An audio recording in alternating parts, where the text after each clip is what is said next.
Hello, Grace Community Church. We are in February 23rd's reading. We're looking at Leviticus chapter 20 through 22. Now, in this section, I'm sure you're reading this and thinking, I know how to apply this to my life fully, especially when it comes to the first verse, which is, don't sacrifice your children to Molech. Now, the truth is most of us in here have not had that temptation. Now, if you did have that temptation, I hope that you read this and said, you know what, I can't do that anymore. Well, obviously, our culture does not do child sacrifices, and so this doesn't necessarily apply to us. But what does apply to us is in verse 5 and 6 when it talks about spiritual prostitution, not committing spiritual prostitution. Now, the command was for them not to commit spiritual prostitution in worshiping Molech, but then it also says not to commit spiritual prostitution in trusting in mediums and people who consult the dead. Now, I paused at the word trust because for us, that's a hint. What are we trusting in that is not the Lord?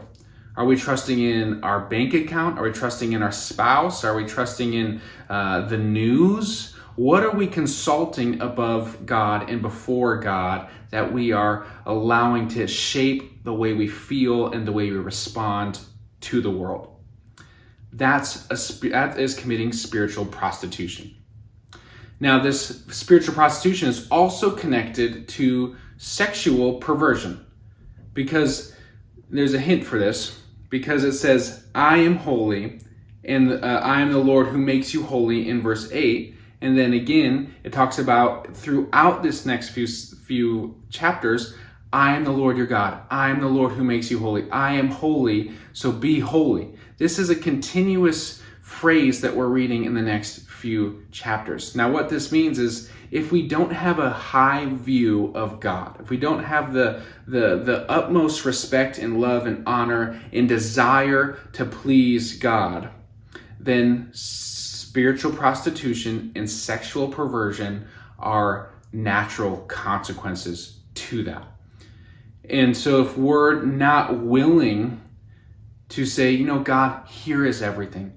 I want to make sure that I'm following everything that you have laid out for me. And that's why there's so many laws here. He keeps saying, hey, I need you to honor me because I am holy. The instructions for the priest, do all of these things because I am holy. Be careful in the way you sacrifice gifts because I am holy. You cannot bring shame upon my name.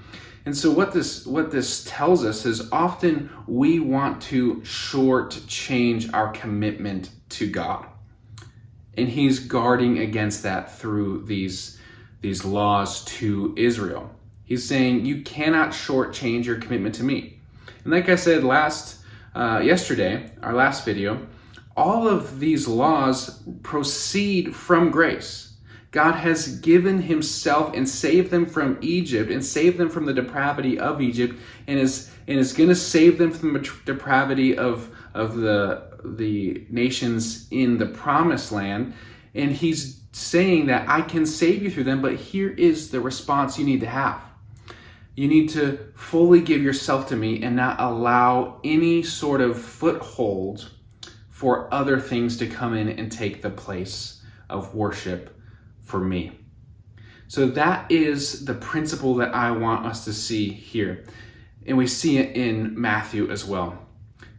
Jesus says in Matthew 5 and 6, be perfect as my Father is perfect.